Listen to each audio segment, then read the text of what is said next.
Hey, morning guys. Will, just in time. How are you guys doing? Hey, it's gonna be a pretty nice day today. It's gonna be in the 90s. You just can't beat that, can ya? Hey, I want to just start with a short announcement before we get going this morning. Is I have gone into my Teespring, which is my merchandise store, and I've made some changes. I've changed the way the merch looks, and I've also got a promotion in there for no shipping fees from now until July 15th to celebrate the 4th of July. So if you haven't had a chance to get in there and look around yet, the link for that store will be down below in the description, and go in there and look around. I've got some new stuff in there. I've changed the way my t-shirts look and my coffee mugs and stuff. So check out that promo. You're not going to get free shipping every day, and that's just to celebrate the 4th of July. So that's the announcement for today, you guys. Also, don't forget tomorrow morning is when we have our live stream. It's from 9 till about around 12. And I think that's it for the announcements. So without further ado, let's get going on this tornado series. This will be series 2 of 3. And today we're going to learn how to take action and do some other stuff like protection and stuff. So let's get started. Yesterday we went through the basics. I kind of got my feet reacclimated into doing stuff for videos and stuff because I hadn't been feeling well. I'm starting to feel better, thank you. And yeah, it was a long road there. COPD sucks. So let's learn how to protect yourself. Know that that there are prone to frequent and severe tornadoes. They're either good ones or bad ones. They're just like life, you know. Learn where you live and travel through the areas that are less likely to be tornado driven. Also, know how to stay informed, you know. Monitor the weather reports on your radio and your TV. Most places today have alerts either on your phone or through your television set or whatever. So if you don't get those, or if you just kind of change the channel or whatever, you might want to listen to them, especially this time of year. So also I have that you can find the texting and alert things to put either on your smart TV or your smartphone, you know, and all you have to do is get into the app store on your phone and go to text in at the search bar alerts, and they'll take you to all the places you need to go. Also, consider checking out NOAA, which is it's a weather service. The letters are NOAA, and it's a weather service. And I'll leave the URL to that right here. So if you need to find it, you can. What else? Let's see. Know where you should have to go to get to the high ground, because tornadoes aren't in the high ground. Protection from a tornado, and you spend a lot of time, such as a home, a work, school, or a office, so you should know how to get to high ground from those places, and you should know where the high ground is. So another thing is your plan should include where you're going to go and how you're going to get there, and everybody in your family should have the same information. Maybe if you have a block watch or whatever, maybe you'd want to make sure that plan of action is included in there. Also, you might want to community shelters. You may want to find out where they're at and how many people they hold, and what kind of shoot, what is that word I'm looking for? What they are good for strength-wise. I'm going to get to that here in a minute about the strength-wise of everything. So make sure you know where the shelters are, and make sure you know what they're rated at. And I'll just get into that right now. Your best protection would be buildings that are could be directly hit, and make sure that they're good for either an EF3, an EF4, or even an EF5 tornadoes, and those are the worst ones. So when you go to find a shelter, make sure that those symbols or numbers are on the buildings. So FEMA also has things like safe rooms, or safe rooms, safe buildings, things like that, you know. So you can find where those are, and those are actually the best places to be during the event of a tornado, is to make sure that you're in an EF3, 4, or 5 type building. And that way you'll be safest, and make sure your family members know where those places are as well, or how to find them. You know, if they're in an area where you may be separated from each other, then find out where those areas are, where they are. Say they're at work or at school or something like that. So if your home or your small business is in the area that are prone for tornadoes, you may want to consider getting you a FEMA type safe room or shelter built, and they have guidelines for those online. And so I'll leave all the information for this stuff that have links or whatever to get where you need to go. They'll all be up somewhere on the page, okay? So I could tell you what the links are, you know. There's more information in 2 of the FEMA publications. So taking shelter from a storm is the name of one of the locations. It's at a www.fema.gov web address, and I'll leave that up here. And also the second one is design, and how to design and construct a FEMA type shelter, and I leave that URL up here as well, URL. So a copy of the National Storm Shelter Association, which is NSSA, standard for the design and construction of a storm shelter, can be purchased and downloaded from the website. It's a big long website. It's right here.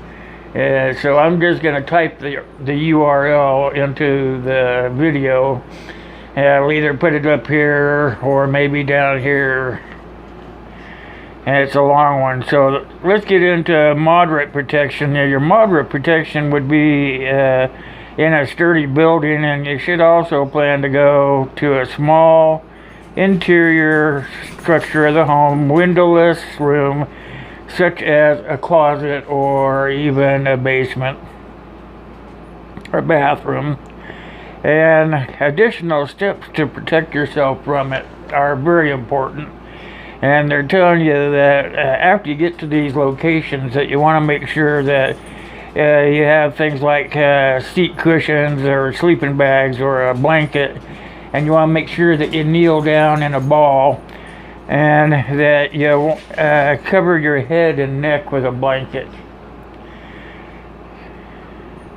And these are just the best available actions. You could always do whatever is in your grasp.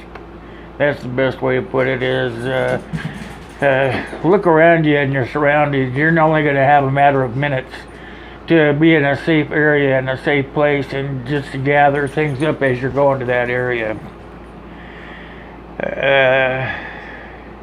Also, the FEMA publications tornado protection is available as well, and that would be in your FEMA book on page 431, but I'm going to leave a URL somewhere down here. I think I'll put the URL down below here, and that's a big long one also, but it covers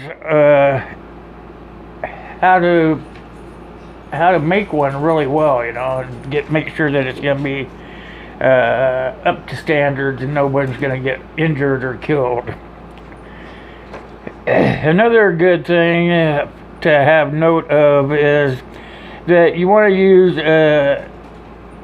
additional cover, such as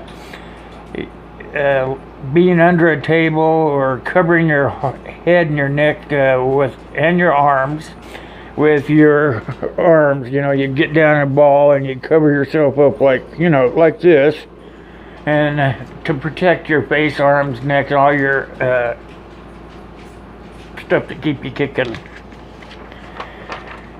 Another minimal adequate protection would be if you were to spend time in locations that do not offer protection from the tornadoes, such as manufactured homes, offices, other buildings such as malls or big retail stores, even such things as like a gymnasium or even a vehicle.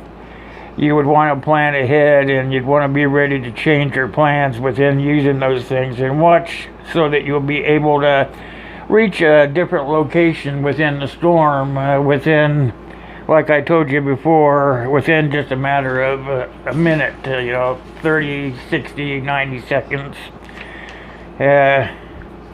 Another thing would be to practice moving quickly to a protective location in the places where you spend a lot of time. So what this means is just take note of how much time it takes you to get from, say you're sitting in the living room watching TV, okay, and all of a sudden you've got the tornado warning, and you've already been practicing on what you have to do. So you're gonna get up and you're gonna practice going to an interior wall and curling up in the corner and putting your arms up, and you want to time that so you know how much time it takes you to get there. And you want to keep doing that. You want to do that for all of your family members. It's like I've told you in my other videos, have drills, not just drills for one thing, but drills for several things, like perhaps a tornado or a hurricane or things like this, and make sure that you're always prepared. It only takes a few minutes out of your day or your week to practice these things, and make sure that in case of an emergency or things like this, that you are covered. I mean, not only you're covered, but your family members or friends are covered as well. So we got that. And if you take time to practice, you'll have a greater chance of reacting quickly and appropriately. Does that make sense? It does make sense. If you practice, it gets easier, it gets more effective.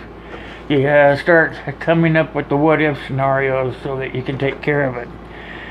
So practice how you'll communicate. A lot of people in the prepping community, and some people outside, just campers or whatever, they're going to go into these things where they buy those Baofeng two-way radios. Those have the weather channels on them as well as other things. So you want to make sure that you can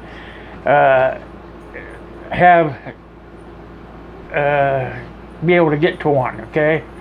Baofeng is not the only one out there. Cobra makes some. There's all kinds of two-way radios out there. They have different distances. Most of them these days, they all have a weather frequency on them. If they don't have it on there, you can program it into it. So these are things you want to consider, okay? And I'll leave a link to that down below as well. It'll be a link to make a plan. It'll be a government link to be able to make a plan.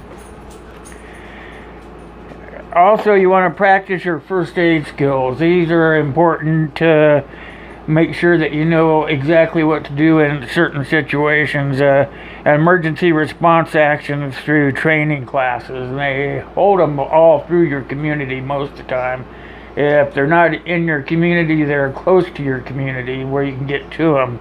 And you may want to consider that there's over 3 million people every year that go out and they get these the training they need in order to have a greater rate of survival in case of an SHTF situation, such as a tornado or a hurricane or earthquake, some sort of act of God scenario. Also, I will leave the URL to how you can get trained through Red Cross, and that'll be across the bottom as well. So that's a lot of information there, so we're going to stop there for today. We'll have one more session, and that'll be tomorrow, and we'll be covering some other stuff that we'll wrap it all up and tie it all together. So I'm hoping that you guys got something out of it this morning. That was a lot of information, so if you didn't get it all, excuse me,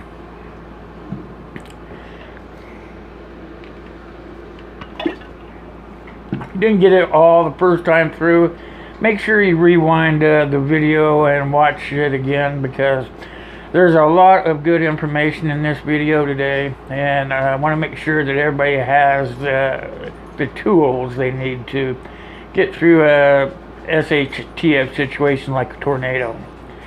So, okay, that's what I have. So I want you guys to know, I hope you really enjoyed today's video.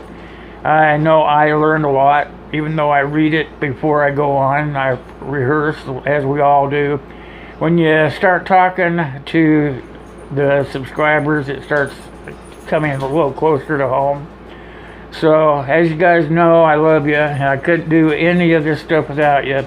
Remember, all those URLs and all the information is going to be somewhere in this video. And it's God bless you, and God bless me, and God bless the US of A. So, till next time, thanks for watching.